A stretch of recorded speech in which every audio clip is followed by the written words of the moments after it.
নবীও পেরেশান। হঠাৎ করে জিবরাইল এসে হাজির। জিবরাইল আমিন এসে আমার নবীরে সালাম দিয়ে কয়, নবী, আমার আল্লাহ প্রতিদিন আপনাকে সালাম জানায়, আজ আমার আল্লাহ আপনাকে সালামের সাথে সাথে আল্লাহ পাক আজকে আবু বকরকে আলাদা করে সালাম দিয়েছে। আবু বকর চোখের পানি ছেড়ে বলে, নবী, আমার ঘরে ঝাড়ু দিয়া দিয়া সব আমি নিয়ে আসছি। আমার ঘরে আমার আল্লাহ আমার নবী ছাড়া কেউ নাই। আমার আল্লাহ ছাড়া আমার মুহাম্মদ নবী ছাড়া আমার কেউ নাই। আমি সব ঝাড়ু দিয়া দিয়া আমি সব দিনের নবীর সামনে আসছি। কারণ এই সময় যদি আমি কিছু রাখি আমি আল্লাহর কাছে ফলাফল পাবো না। আমার খানার মতো চুলায় আগুন জ্বলে না, ঘরে খাউন নাই। এত কষ্টের মধ্যেও আমি আপনার মুহাব্বত আর আমার মাওলার মুহাব্বতে সব বিলীন করে দিলাম। ও নবী, এখন আমার ঘরে আল্লাহ ছাড়া কেউ নাই। নবী বড় আশ্চর্য হয়ে গেলেন। আবু বকরের কথা শুনে ওমরের মাথাটা নত হয়ে গেল। আজকে বুঝি আমি বড় দোয়াটা পাইলাম না। আবু বকরের যেই পরিমাণ কোরবানি, ওই পরিমাণ কোরবানি তো আমি ওমর দিতে পারি নাই। ওসমানও মাথা নত করে ফেললেন। যদিও টাকা পয়সা বেশি দিয়েছি, আবু বকরের বেশি, কিন্তু আবু বকরের মতো কোরবানি তো দিতে পারলাম না। নবীও পেরেশান। হঠাৎ করে জিবরাইল এসে হাজির। জিবরাইল আমিন এসে আমার নবীরে সালাম দিয়ে কয়, নবী, আমার আল্লাহ প্রতিদিন আপনাকে সালাম জানায়, আজ আমার আল্লাহ আপনাকে সালামের সাথে সাথে আল্লাহ পাক আজকে আবু বকরকে আলাদা করে সালাম দিয়েছে। এবং আল্লাহ জানতে চেয়েছেন, আবু বকর আপনার মনের কি হালাত? নবী বলেন, আবু বকর, কপাল আপনার ধন্য। আল্লাহ তাআলা জিবরাইল পাঠাইয়া বলেছেন, আল্লাহ আপনাকে সালাম দিয়েছেন। আবু বকর কান্না করে করে পাগলের মতো, আবু বকর আপনার মনের কি হালাত আল্লাহ জানতে চেয়েছেন। আবু বকর কান্না করে বলেন, ও দয়ার নবী, আমি ছিলাম মক্কার ভিতরে একটা জাহান্নামের আসামি। কে জানতো, কে চিনতো আমি আবু বকরকে? আমারে তো কেউ জিগাইতো না। আজ আমি আপনার সোহবতে আসার পর আল্লাহ আমাকে এত সম্মান দান করেছেন আপনার সোহবতের কারণে, যে আল্লাহ আজ আমাকে সালাম পর্যন্ত পাঠায় দিছেন। মায়ার নবী কান্না করে বলে, রে আয়েশা, আবু বকরের এই 2 দিনের কোরবানি যদি এক পালায় দেওয়া হয়, আমার অন্য উম্মতের নেক যদি অন্য পাল্লায় রাখা হয়, আবু বকরের সমান হবে না।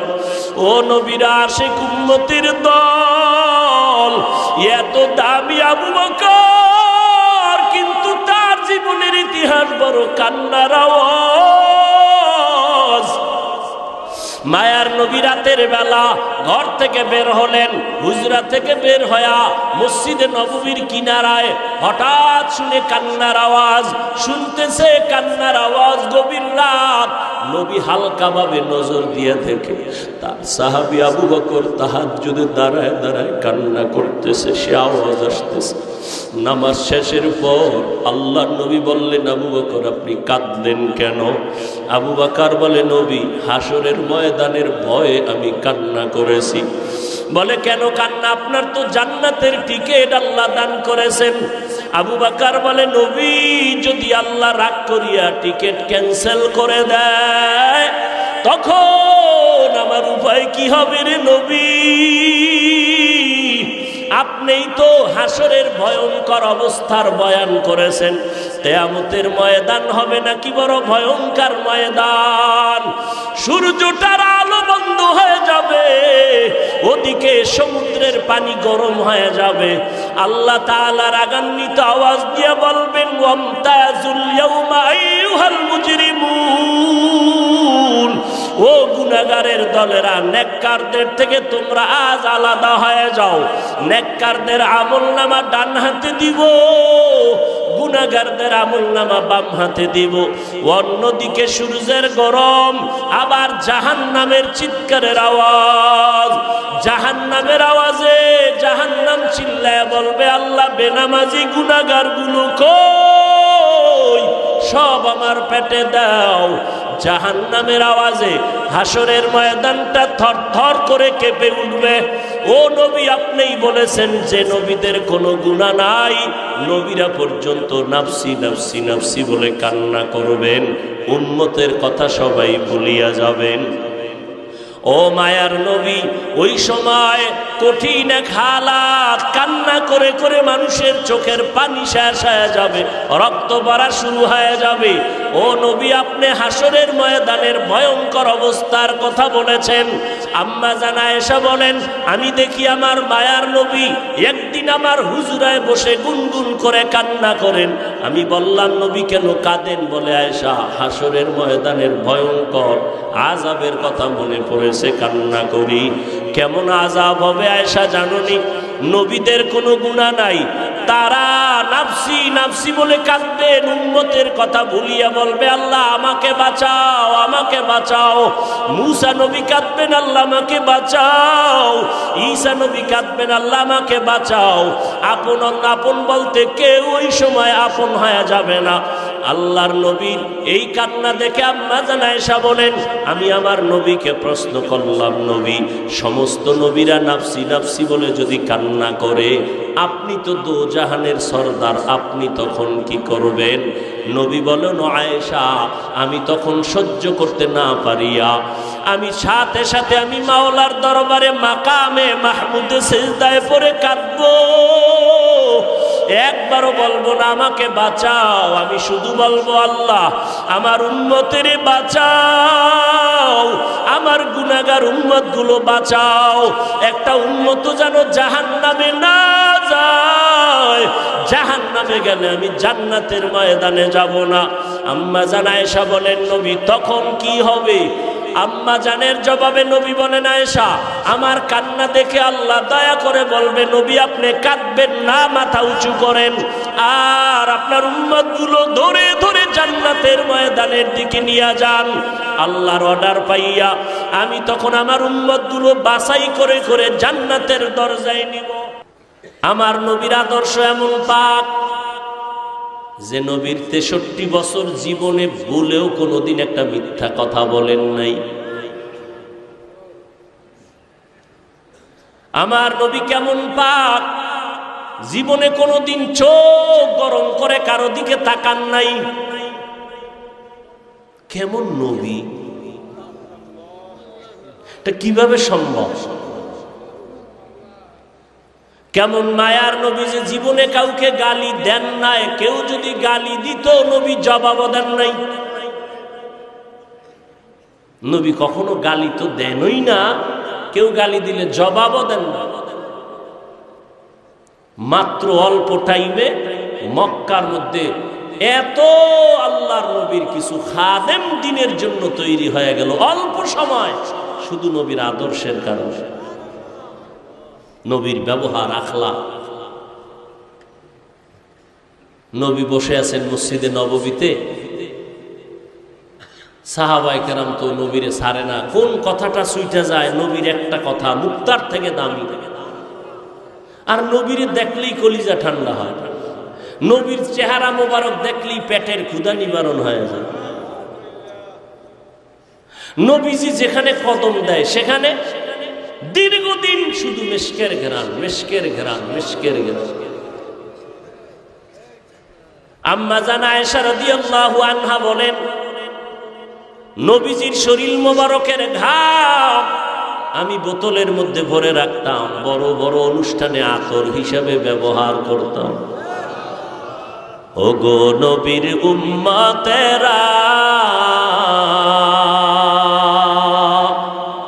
হয়ে আজি দিশাহারা।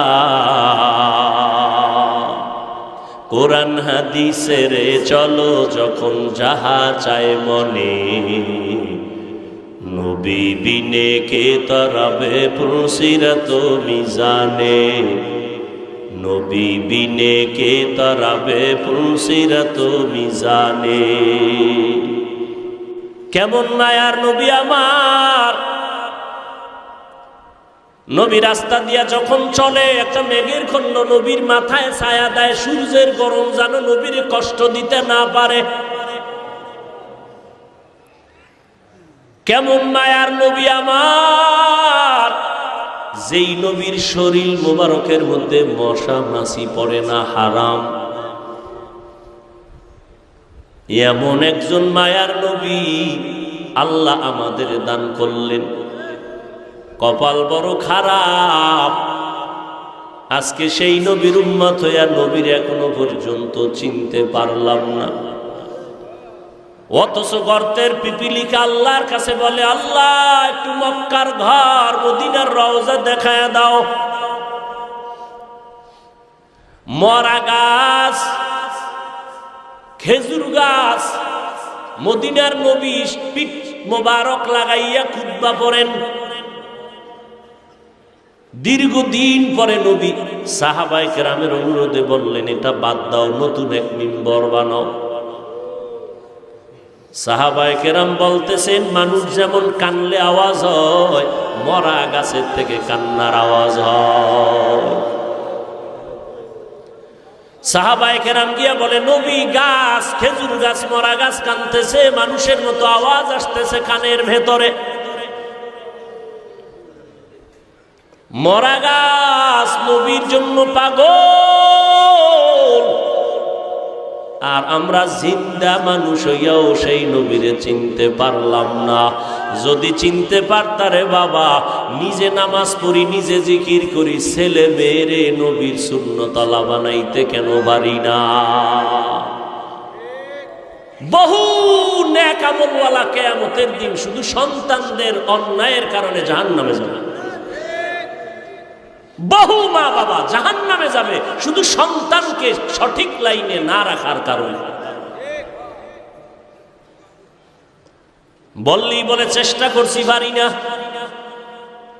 চেষ্টা করছেন, পারেন না। হারাম খাওয়ায় কামাই করে এটা খাইতে পারেন। সুদের টাকায় চাকরি করে টাকা দেয়, সেই টাকা দিয়ে খানা খাইতে পারেন। দিনের পথে রাখতে পারেন না, পারবেন কিভাবে? আমার রসুলের তাবিজ দেওয়া ছিল, সে তাবিজ তো আপনি ব্যবহার করেন না। আর এটা নিজে নিজেও সম্ভব না, আল্লাহওয়ালাদের দোয়া লাগে, নেক নজর লাগে।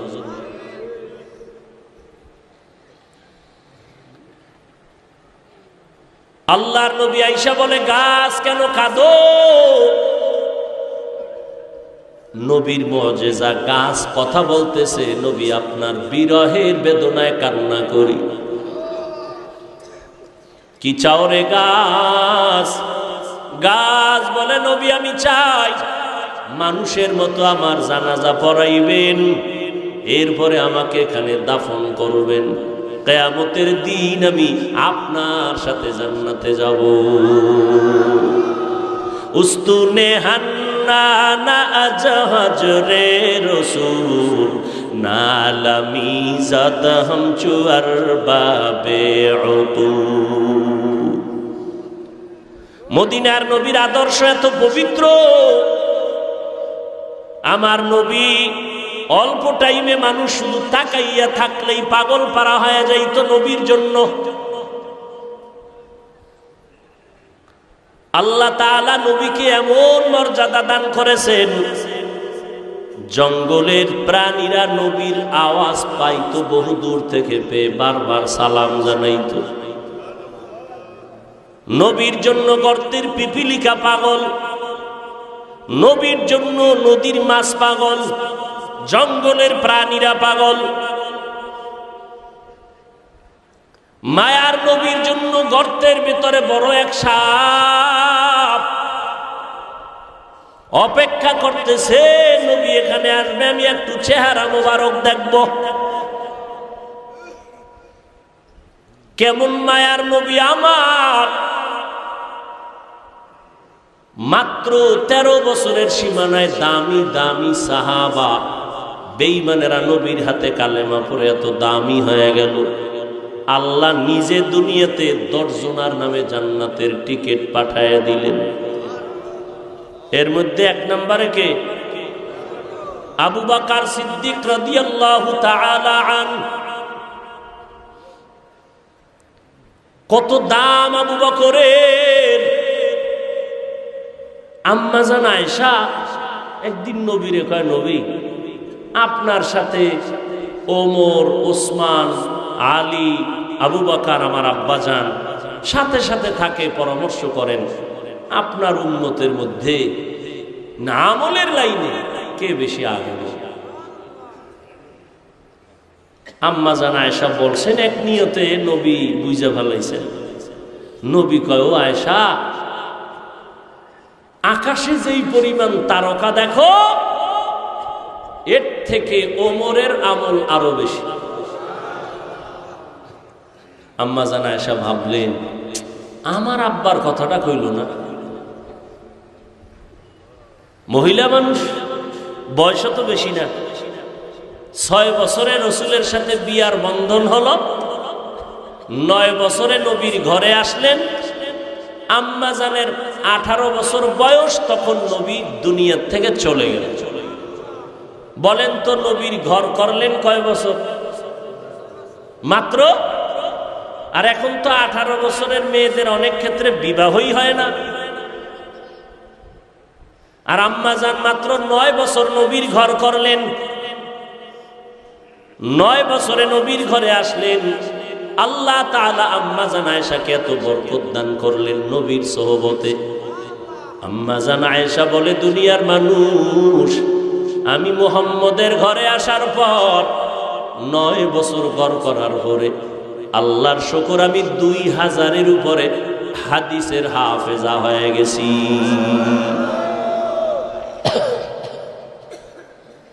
বড় বড় সাহাবায়ে কেরাম কোন মাসআলায় আটকায় গেলে আম্মা জানের কাছে আসতেন, আর আম্মা জান এমন সমাধান দিতেন, সমস্ত সাহাবায়ে কেরাম এক আওয়াজে মেনে নিতেন, কোনো ইখতিলাফ করতেন না। নবীজি কইলেন ওমরের কথা, আম্মা জান ভাবলেন আমার আব্বার কথা বললেন না, এবার বইলেই ভালাইলেন, আমার আব্বার খবর কি? আব্বাকে আম্মা জান আয়েশার বাবা আবু বকর। এইবার নবী কয়, ও আয়েশা, তোমার বাবার কথা? আবু বকরের কথা কি বলবো রে আয়েশা? আবু বকরের জীবনে 2 দিনের 2টা আমল আল্লাহর কাছে এত প্রিয়। 2 দিনের 2টা আমল, 2টা ত্যাগ, 2টা কোরবানি আল্লাহর কাছে এত দামি। ওমর কেন? আমার সব উম্মতের আমল যদি এক পালায় দেও তার সমান হবে না।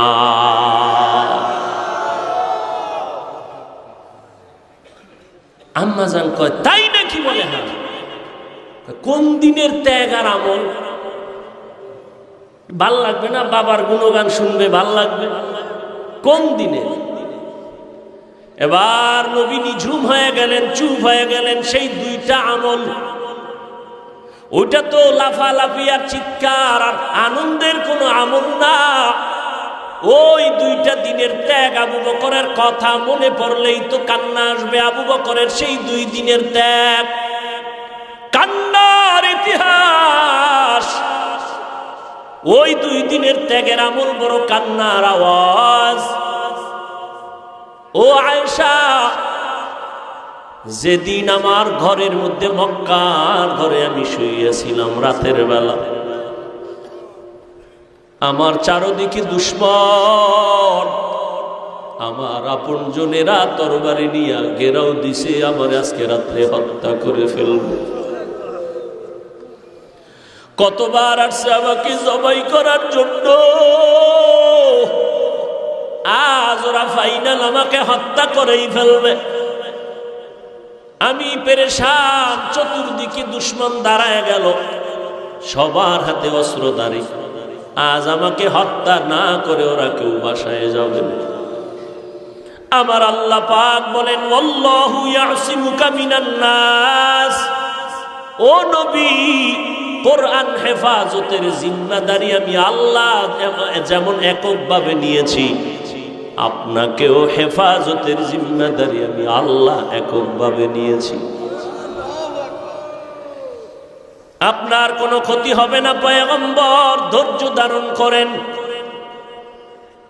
এবং প্রস্তুতি তো আগের থেকেই বলা হয়েছে, আজ আর ঘরের মধ্যে থাকা যাবে না, এখনই বের হইয়া মদিনার পথে হিজরত করা লাগবে, আর থাকা যাবে না। মদিনার পথে নবী হিজরতের জন্য রেডি হয়ে গেলেন, কিন্তু চারদিকে দুশমন ঘরের পার্শ্বে আটকায় দাঁড়ানো, বের হব কেমনে? আল্লাহ কয়, নবী একটু হাতের মধ্যে কিছু বালু নেন, বালু নিয়া আমার কোরআনের আয়াতগুলো বালুর মধ্যে পড়েন আপনার পবিত্র জবানে। মায়ার নবী আল্লাহর হুকুম পাইয়া বালুগুলো হাতের মধ্যে নিয়া মোহব্বতের আওয়াজ দিয়া তেলাওয়াত শুরু করলেন, বিসমিল্লাহির রহমানির রহিম, ইয়াসিন ওয়াল কুরআনিল হাকীম, ইন্নাকা লামিনাল মুরসালিন আলা সিরাতিম মুস্তাকিম, তানজিলাল আজিজির রহিম, লিতুনজিরা কওমান মা উনজিরা আবাউহুম ফাহুম গাফিলুন, লাকাদ হাক্কাল কাওলু আলা আকসারিহিম ফাহুম লা ইউমিনুন, ইন্না জাআলনা ফি আ'নাকিহিম আগলালান ফাহিয়া ইলাল আযকান ফাহুম মুকমাহুন, ওয়া জাআলনা মিন বাইনি আইদিহিম ওয়া মিন খালফিহিম সাদ্দান ফাআগশাইনাহুম ফাহুম লা ইউবসিরুন। আয়াতগুলো পড়িয়া দম করলেন। আল্লাহ বলেন, নবী আপনি বালুগুলো চারদিকে মারেন। নবী তেলাওয়াত করে আয়াত পরে দম করে বালুগুলো মারলেন। বেঈমানদের চোখের মধ্যে হালকা লাগলো বাতাস, চোখের পাওয়ার সাথে সাথে নষ্ট হয়ে গেল। আল্লাহ পাকের অর্ডারে এবার নবী বের হয়ে গেলেন, এক টানা গিয়া আবু বকরের দরজায় গিয়া দাঁড়াইলেন। আসসালামু আলাইকুম ইয়া আহলাল বাইত। মায়ার নবীর কণ্ঠের আওয়াজ আবু বকরের কানে লাগতে দেরি। আবু বকর বলেন, লাব্বাইক ওয়া সা'দাইকা ইয়া রাসূলুল্লাহ। দরজা খুলে দিলেন। নবী বলেন, আবু বকর এত গভীর রাত আপনি কি ঘুমান নাই? আবু বকর বলেন, নবী বহুদিন আগে আপনি বলেছিলেন হিজরত করা লাগবে, আমি আবু বকর আপনার সঙ্গী হব। আল্লাহর জাতের কসম করে বলি রে নবী, ওই যেদিন আপনি বলছেন যত ব্যস্তই থাকি না কেন, রাতের বেলা ঘরে আইসা আমি দাঁড়াইয়া অপেক্ষা করি, একটা সেকেন্ডের জন্য আমি ঘুম যাই না। কারণ আমি যদি ঘুমায় যাই আর রহমতের নবী আইসা ডাকিয়া যদি আমাকে না পায়, অন্য দিক থেকে দুশমনের আক্রমণ, নবীর উপরে আক্রমণ যদি হয়, নবী যদি চলে যায়, আমি আবু বকরের বেঁচে থেকে কি লাভ? কারণ আমি আবু বকর যেই নবীর সোহবত আর নেক নজর এত দামি হয়ে গেলাম। হঠাৎ খবর হয়ে গেল নবী নাই, নবী নাই। মদিনার নবীর একজন আশিক খেজুরের বাগানে পানি দেয়, হঠাৎ করে কানে আওয়াজ, নবী নাই। বালতি ফালাইয়া আসমানের দিয়ে তাকায় কয়, মালিক তুমি আমাকে অন্ধ বানাইয়া দাও, কারণ এই চক্ষু দুইটা রিজার্ভ করে রেখেছি শুধু নবীজিকে দেখব আর কলিজাটা ঠান্ডা করব। আজ আমার সেই মহব্বতের নবী যদি না থাকে, এই চক্ষু দিয়া অন্য কিছু দেখব না, তুমি আমারে অন্ধ বানায় দাও। কেমন মায়ার নবীর মোহাব্বত রে, নবীর আশিক উম্মতের দল। আজকে ১৫০০ বছর পরেও ওই নবীর আদর্শের কারণে কত সম্মান আল্লাহ দান করেছেন। নবীর মোহাব্বতের টুপি, নবীর আদর্শের দাড়ি, নবীর আদর্শের পোশাক, আজকে কত সম্মান। যত বড় কাট্টা বেঈমান হোক না কেন, মদিনার পোশাকটা দেখলে সম্মান করার চেষ্টা করে। মদিনার নবীর আদর্শের এত দাম, ১৫০০ বছর পরেও কত বড় বড় বিধর্মীরা নবীর সুন্নতের এই আদর্শ দেখে মুসলমান হয়ে গেল। আবু বকর বলে, নবী আল্লাহর জাতের কসম আমি একটা সেকেন্ড ঘুমাই না, দরজার কিনারায় দাঁড়ায় দাঁড়ায় অপেক্ষা করি নবী এসে কখন আমারে ডাক দিবে, আমি সাথে সাথে যেন জবাব দিয়ে দরজা খুলতে পারি। মায়ার নবী চোখের পানি ছেড়ে কাঁদলেন। আবু বকর, এটা কেমন করে সম্ভব? নবীজির এই কথা আবু বকর বলে, নবী আমার মেয়ে আসমা এও রাতে ঘুমায় না, আমি সারা রাত অপেক্ষা করি, আমার কন্যাটাও নাস্তা বানায় অপেক্ষা করে, মদিনার পথে কে দিবে খানা, আমার মেয়ে খানার নিয়ে অপেক্ষায় থাকে। আমি আবু বকরও যাব, আমার মেয়েটা অপেক্ষা করে। শুধু তাই না, এই হিজরতের পথে নবী বাহন আমি রেখেছি খুঁটির গোড়ায় বেঁধে, এই বাহনটাও কোনো রাত্র ঘুমায় না। মদিনার নবী আসবেন, পথের দিয়ে তাকায় থাকে মক্কার দিকে, নবী আসবেন তারে পেটের মধ্যে নিয়ে মদিনায় যাবেন। এদিক দিয়ে দুশ্মনেরা ঘরের পেছন দিয়ে ভেতরে ঢুকলো, দেখে মুহাম্মদ নাই। এদিকে সময় খুবই কম, দ্রুত নবী আবু বকরকে নিয়ে বের হয়ে গেলেন। হাঁটতেছেন, পাথরওয়ালা পথ, সমতল না, উচকুচ পথ, পাথরওয়ালা রাস্তা, হাঁটতে বড় কষ্ট। হাঁটতেছেন, আবু বকর একবার ডানে যায়, নবীর একবার বামে যায়, একবার সামনে যায়, একবার পেছনে যায়। নবী বলেন, আবু বকর আপনি এমন কেন করেন? আবু বকর বলে, নবীর দুশ্মনের ভয় আমি ভয় পাই, ডান দিক থেকে না জানি আক্রমণ আসে ডানে যাই, বাম দিক থেকে না জানি আক্রমণ আসে আমি বামে যাই, পেছন দিকে যাই, আবার পেছন থেকে যেন আক্রমণ করতে না পারে, কারণ কোন দুশ্মন যদি আক্রমণের গুলি মারে আমি আবু বকরের গায়ে লাগবে, আমার মায়ার নবীর শরীরে যেন না লাগে, কারণ আমার মায়ার নবীর শরীর এত বরকতের শরীর, যেই নবীর শরীর মোবারকে মশা পড়ে না, মাছিও পড়ে না, হারাম। আবু বকর নবী হাঁটতেছেন দোনোজনে মদিনার পথে। যাওয়ার বেলায় শেষ সময় বাইতুল্লাহর কিনারায় গিয়ে নবী একটু বিদায় দেয়, কান্না করে, এরে বাইতুল্লাহ আমি তোর জন্য বড় পাগল, বড় আশে।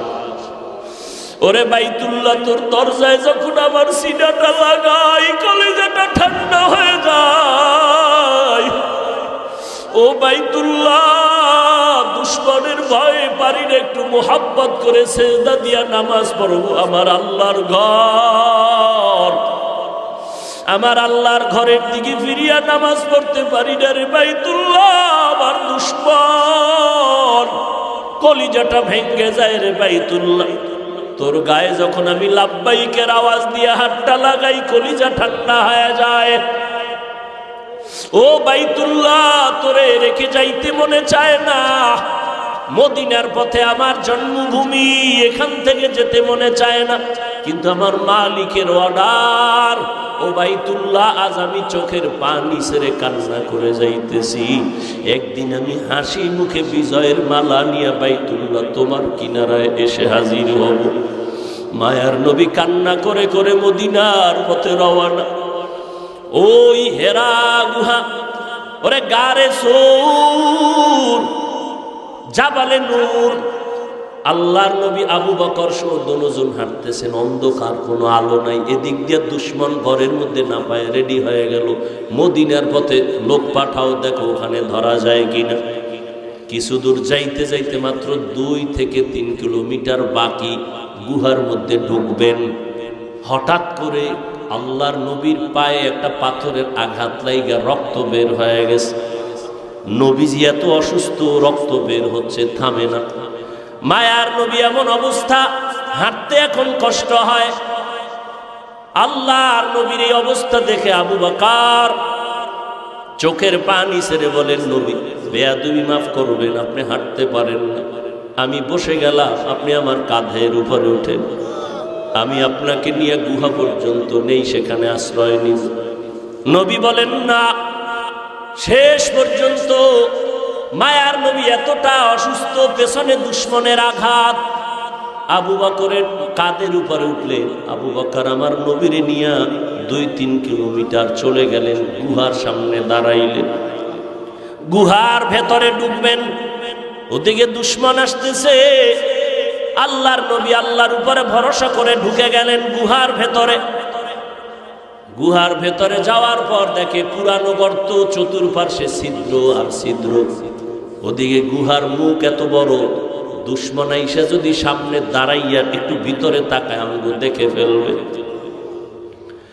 আবু বকর ভেতরে, নবীও ভেতরে। নবী এখন আরাম করবেন। আবু বকরের রানের উপরে মদিনার নবী মাথা রাখলেন, আর আবু বকর নবীর বিশ্রামে গেলেন চুপচাপ। আবু বকর নিজের জামার কাপড় ছিঁড়ে ছিঁড়ে ছিদ্রগুলো আটকাইতেছে, না জানি আবার কোনো সাপ বিচ্ছু আইসা আমাদের আক্রমণ করে। ওদিকে ভয়, গুহার মুখে দুশ্মন আইসা দাঁড়াইলে আমগো দেখে ফেলবে। আল্লাহর কুদরত, হঠাৎ করে দেখে দুশ্মন গুহার মুখে আসিয়া দাঁড়ায় গেছে। এই আসতে আসতে না আসতে মুহূর্তের মধ্যে মাকড়সা জাল বলল। দুশ্মন আসতে না আসতে একটা কবুতর এসে ডিম পাড়া শুরু করলো। দুশ্মনেরা নিচে তাকাইলেই দেখে ফেলবে আবু বকরের। হেফাজতের মালিক আমার আল্লাহ। মায়ার নবী তো বিশ্রামে আছে আবু বকরের রানের উপরে। ওরা গুহার মুখে আইসা তাকাইয়া ভিতরে তাকায় না, ডানে বামে তাকায়, হালকা ভাবে নজর দিয়ে দেখে মাকড়সার জাল, কবুতর, এখানে তো কেউ নাই। এরা ওখান থেকে চলে গেল। আবু বকর চুপ করে বসে আছেন, গর্তগুলো জামার কাপড় দিয়ে আটকাইতেছেন। ছিঁড়ে ছিঁড়ে ছিঁড়ে ছিঁড়ে আটকায় দেখে একটা ছিদ্র বন্ধ করার মতো কাপড় নাই। আবু বকর ওই গর্তটার মুখে পায়ের গোনালি দিয়া চাপ দিয়া ধরে রাখলেন, কিন্তু ওই গর্তের মধ্যে একটা সাপ বহুদিন ধরে ছিল, মায়ার নবীকে দেখবে বলি অপেক্ষা করছে। আবু বকর যখন পা সরায় না, ঠোঁট দিয়া কয়েকটা হালকা ভাবে আক্রমণ করলো। আক্রমণের নিয়ত না, পাওটা সরাও, আমার আশান্বিত নবী বুঝি আসছে, আমি দেখব। যখন পাওটা সরায় না, হালকা ভাবে একটু দাঁত বসায় দিছে। দেওয়া মাত্র বিষে পুরা শরীর জর্জরিত। আবু বকরের বিষ, চোখের পানি পড়া শুরু হয়ে গেল, কিন্তু পা নাড়ায় না। রহমতের নবী রানের উপরে মাথা মোবারক রেখে আছে, পা নাড়ায় না। বেদবি হবে, নবীর ঘুম নষ্ট হবে। মায়ার নবী বিশ্রামে আছে। হঠাৎ করে অজান্তে আবু বকরের কান্নার চোখের একটা ফোঁটা পানি নবীর উপরে পড়ে গেল। মায়ার নবী তাকায় দেখে আবু বকরের চোখে পানি। নবী বলেন, আবু বকর কি খবর? বলে, নবী এই হালাত। নবী জিহ্বার থেকে মোবারক থেকে লালা মোবারক নিয়ে একটু লাগাই দিলেন, সাথে সাথে বিষ পানি হয়ে গেল। এরে নবীর উম্মতের দল, ওই সাপ গর্ত থেকে মুখ বের করলো, নবীজির নজর পড়ে গেল। মায়ার নবী এমন রহমতের নবী আমার, সমস্ত প্রাণীরা আমার নবীকে চিনে, আমার নবীরে দেখার জন্য পাগল। কিন্তু আমরা সেই নবীর শ্রেষ্ঠ উম্মত হইয়া নবীর এখনো পর্যন্ত দেখতে পারলাম না। কি দরুদ শরীফ পড়ি যে নবীর সাথে দেখা হয় না। ওরে সেজদার মতো সেজদা দিলে তো মাওলার সাথে দিদার হবে, দরুদের মতো দরুদ পড়লে তো মদিনার নবীর সাথে ঘুমের ঘরে মোলাকাত হয়ে যাবে। ও আল্লাহর বান্দারা, এই জীবনের আমলের ফলাফল কি? নবীরে কি ঘুমের ঘরে দেখেছো? আল্লাহর সাথে কি পরিমাণ মোহাব্বত তৈরি হয়ে গেল। ওই নবীর ধুলা বালু, মদিনার ধুলা লাগানোর জন্য আশেকেরা পাগল পারা হয়ে দৌড়ায়, অথচ নবীর সুন্নতের আশেক এখনো পর্যন্ত হতে পারলাম না। কই সুন্নতের দস্তরখান, কই বাথরুমে গেলে টুপি, কই জুতা, কই ডিলা কুলুক, কই টিস্যু পেপার ব্যবহার, খানার মধ্যে কই নবীর সুন্নতের খবর নাই। এরপরে নিজে তো এক চিন্তা, আবার আমার সন্তান, ছেলে মেয়ে, আমার পরিবার। আল্লাহর নবী চোখের পানি ছেড়ে গর্তের বিবরণ দেয়। আম্মাজান আয়েশা কাঁদতেছেন।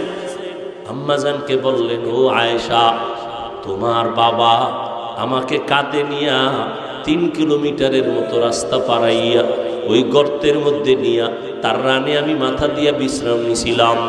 বিষের ব্যথায় কানছে, তবে একটু পা নাড়ায় নাই। এই যে ত্যাগ আবু বকর আমার জন্য দিনের স্বার্থে দিল, সারা দুনিয়ার উম্মতের নেক এক পালায় দিলেও সমান হবে না। আম্মা জান আয়েশা কান্না করেন, নবী যদি বেয়াদবি না নেন, আমার আব্বা জানের আর একটা নেক আমল কি বলবেন? নবী বলেন, শুনো আয়েশা, শুনো, সেই দিনের আমল। নবীর শেষ জীবনে তাবুকের যুদ্ধে যাবেন। একটা যুদ্ধ শেষ হলো, আর একটা যুদ্ধ তাবুকে যাবেন। তাবুকে যাবেন মদিনার থেকে বহুদূর। ওই যুদ্ধে যাবেন এমন সময় খেজুরও পেকে গেল, খেজুর কাটার সময়, মানুষের কাজের সময়, প্রচন্ড রোদের তাপ। আবার আর একটা যুদ্ধ থেকে আইসা সব ক্লান্ত। কিন্তু রোম সম্রাট বেঈমান হাজার হাজার কাফেলা নিয়ে আসতেছে মদিনার দিকে যুদ্ধ করার জন্য। এবার নবী ঘোষণা দিলেন, তৈরি হয়ে যাও, 30,000 কাফেলা নিয়ে আমরা যুদ্ধে যাব তাবুকে। সবাই রেডি হয়ে গেলেন। কিন্তু এই যুদ্ধে 30,000 সাহাবী নিয়ে গেলে আমাদের অনেক বাহন লাগবে, সাওয়ারি লাগবে, টাকা লাগবে। নবী ঘোষণা দিলেন, ও আবু বকর, ওমর, ওসমান, আলী সহ সবাই বাড়িতে যান, সবাই দান করেন, টাকা দেন, সাওয়ারি দেন, সবাই দান নিয়ে আমার সামনে হাজির করেন। বাহন লাগবে অনেক। হযরত ওসমান রাদিয়াল্লাহু তাআলা 10,000 সাওয়ারি নিয়ে নবীর সামনে হাজির। টাকা তো আলাদা, ওমর সব নিয়ে আসছেন। এইবার নবী একটু পরীক্ষামূলক বসলেন, বৈশা জিজ্ঞাসা করেন, ও আলী, আপনি কি পরিমাণ দান করলেন? এই পরিমাণ। আপনি কি পরিমাণ দিলেন? বলে এই পরিমাণ। ওমর, আপনি কি পরিমাণ দিলেন? আমার সম্পদের অর্ধেক দিয়ে দিলাম। ওমরের মনের মধ্যে একটা আশা, আজকে আমি এত বেশি দান করব, নবীর দোয়াটা আমি আগে পেয়ে যাব। ওমরেরও আশা, বেশি দান করব, দোয়াটা পাবো। ওসমানেরও আশা। নবী সবাই জিগাইলেন, এই আলী কি পরিমাণ দিলেন? ওসমান কি পরিমাণ দিলেন? ওমর কি পরিমাণ দিলেন? আবু বকরকে নবী কয়, ও আবু বকর, আপনি বাড়িতে কি পরিমাণ রাখলেন? হযরত আলীকে বললেন, কি পরিমাণ নিয়ে আসছেন? ওসমানকে বললেন, কি পরিমাণ দান করেছেন? ওমরকে বললেন, কি পরিমাণ নিয়ে আসছেন? কিন্তু আবু বকরকে কি পরিমাণ নিয়ে আসছেন বলে নাই, কারণ নবী জানে আবু বকর বড় গরীব। মায়ার নবী বললেন, আবু বকর ঘরের মধ্যে কি রেখে আসছেন? আবু বকর চোখের পানি ছেড়ে বলে, নবী, আমার ঘরে ঝাড়ু দিয়া দিয়া সব আমি নিয়ে আসছি।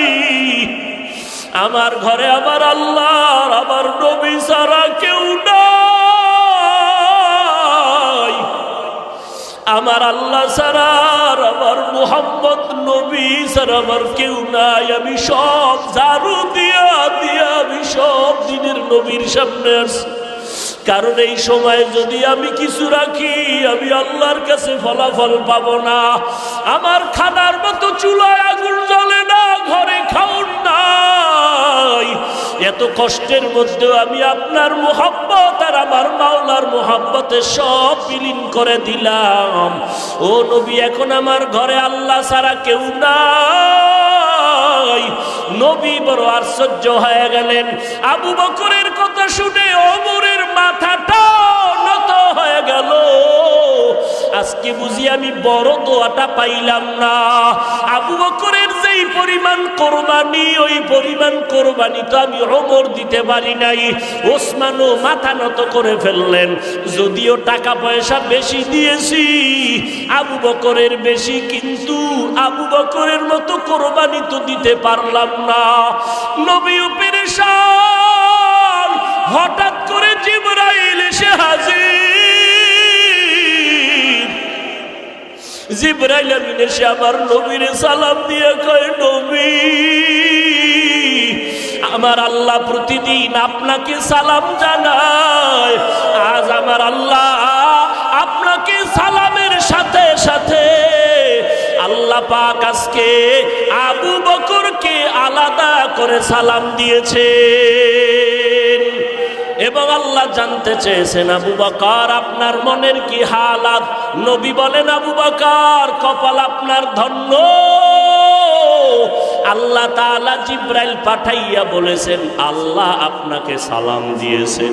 আবু বকর কান্না করে করে পাগলের মতো, আবু বকর আপনার মনের কি হালাত আল্লাহ জানতে চেয়েছেন। আবু বকর কান্না করে বলেন, ও দয়ার নবী, আমি ছিলাম মক্কার ভিতরে একটা জাহান্নামের আসামি। কে জানতো, কে চিনতো আমি আবু বকরকে? আমারে তো কেউ জিগাইতো না। আজ আমি আপনার সোহবতে আসার পর আল্লাহ আমাকে এত সম্মান দান করেছেন আপনার সোহবতের কারণে, যে আল্লাহ আজ আমাকে সালাম পর্যন্ত পাঠায় দিছেন। মায়ার নবী কান্না করে বলে, রে আয়েশা, আবু বকরের এই 2 দিনের কোরবানি যদি এক পালায় দেওয়া হয়, আমার অন্য উম্মতের নেক যদি অন্য পাল্লায় রাখা হয়, আবু বকরের সমান হবে না।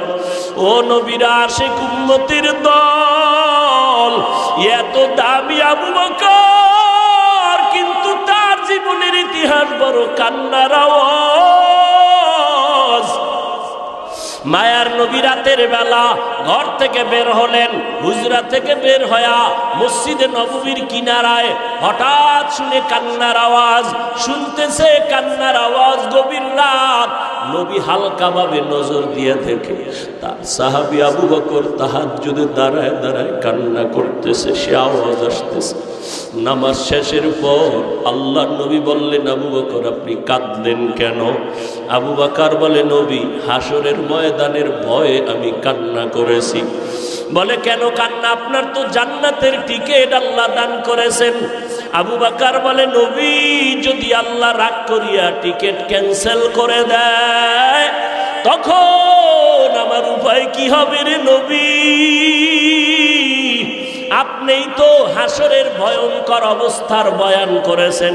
কিয়ামতের ময়দান হবে নাকি বড় ভয়ঙ্কর ময়দান।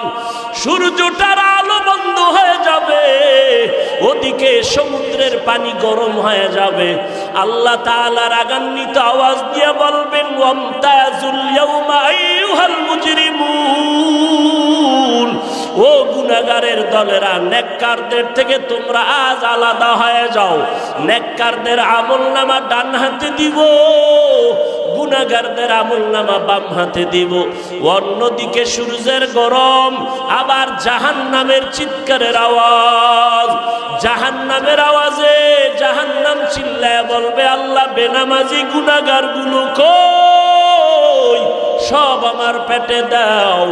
জাহান্নামের আওয়াজে হাসরের ময়দানটা থরথর করে কেঁপে উঠবে।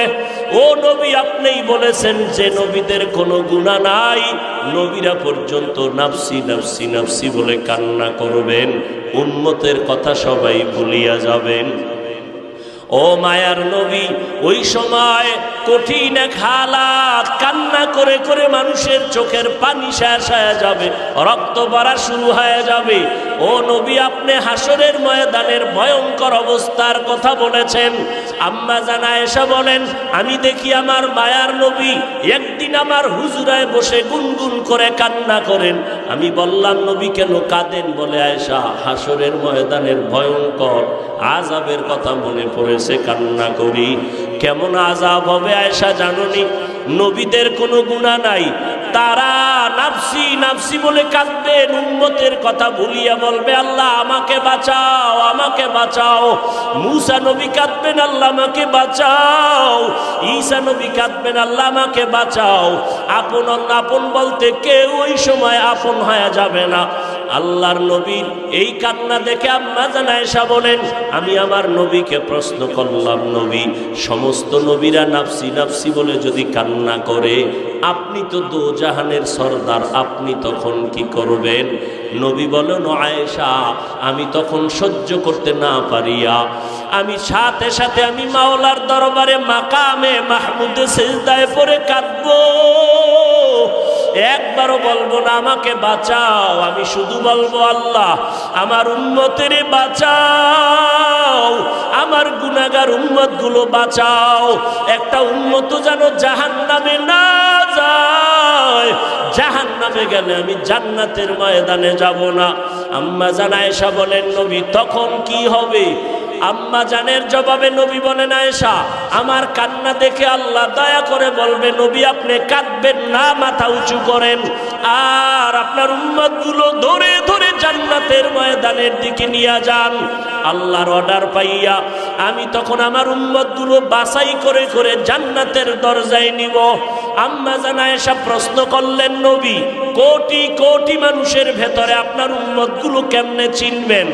আমার মায়ার নবী বলেন, ও আয়েশা, আমার উম্মতেরা যারা 5 বেলা রোজু বানাইয়া সিজদা করেছে, নামাজ পড়েছে, কিয়ামতের কঠিন সময়ে তাদের ওযুর অঙ্গগুলো নূরের আলোতে ঝলমল করতে থাকবে।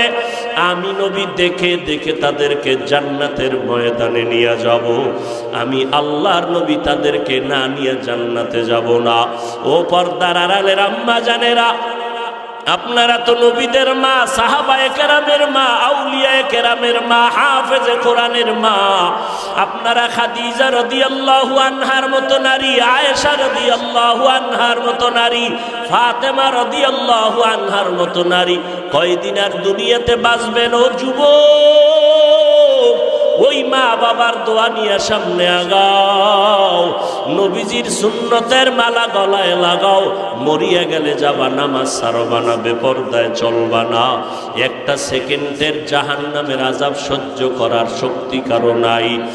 আজ এত বিশাল জান্নাতি বাগান, কত আশেক জাকেরারা বসে আছে, কত আল্লাহর বান্দার চোখে পানি, অথচ আমার তোমার চোখে কেন পানি নাই? গুনার কারণে আল্লাহ বুঝি বেজার। এখনো সময় আছে, তওবা করে নাও, মা বাবার দোয়া নিয়ে আগাও। মা বাবার চোখের পানি আর দোয়ার কারণে আজ এই চেয়ারে বসলাম। এমন কোন সন্তান নাই যে মা বাবার চোখের পানি ছাড়া মানুষ হয়ে গেল। ওই মা বাবার কত কান্না, কত চোখের পানি, আজকে তুমি তাদের কান্নায় পরীক্ষায় ভালো নাম্বার পেয়েছো। ওই মা বাবার চোখের পানি আর দোয়ার কারণে তুমি টাকার মালিক, বাড়ি গাড়ির মালিক হয়েছো। ও আল্লাহর বান্দারা, এই জায়গায় যারা আছো, অনেকের মা নাই, বাবাও নাই, অন্ধকার কবর থেকে দোয়ার অপেক্ষায় আছে রে সন্তান। ওই মা বাবা তোমার আমার জন্য এত কাঁদলেন, তোমার চোখে কি এক ফোঁটা পানি আসবে না রে সন্তান? এত নিষ্ঠুর কেন হয়েছো? ওই মা বাবার জন্য কি এক ফোঁটা চোখের পানি ছেড়ে কাঁদতে পারো না রে বাবা? ওই মা বাবার দোয়া ছাড়া মাওলানা হতে পারো নাই, ওই মা বাবার চোখের পানি ছাড়া আলেম হতে পারো নাই। ওই মা বাবার কষ্টের জীবন বাবার মনে চাইছিল মাঝে মাঝে ইলিশ মাছ দিয়া খানা খাবে, কিন্তু কিনার মতো টাকা ছিল না। মায়ের মনে চাইতো কোনো সময় আঙ্গুর বেদানা খাবে, কিন্তু টাকা ছিল না কেনার মতো। আজকে তোমার ফ্রিজে মাছের অভাব নাই, ফলের অভাব নাই, কিন্তু তোমার ফ্রিজে মাছ আর ফল থাকলে কি হবে? যেই মা বাবায় আফসুস করলো, সেই মা বাবায় তো আজ কাফন পরিয়া কবরের ভেতরে চলে গেল। ওই ফল তুমি আর কারে খাওয়াইবা? ওই মাছ কারে খাওয়াইবার সন্তান? ওই মা বাবারে তো মাছ যদি না পারো, ফল খাওয়াইতে পারো নাই, আল্লাহর কাছে দুই ফোঁটা চোখের পানি ছেড়ে দোয়া করো আর বলো, দয়ার মালিক,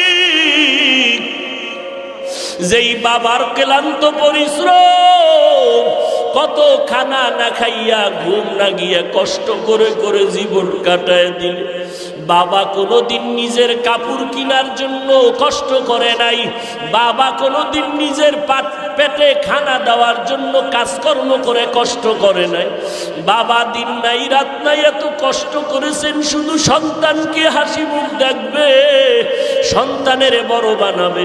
বাবা রিক্সা চালাইয়া চালাইয়া টাকা দেয়, ভ্যান চালাইয়া টাকা দেয়, চায় সন্তানটারে মানুষ বানাবে।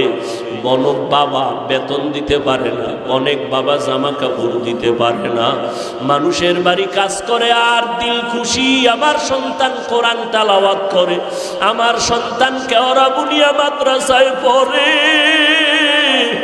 আমার কষ্ট কোনো দুঃখ নাই, গাধার মতো কষ্ট করি তারপর দুঃখ নাই।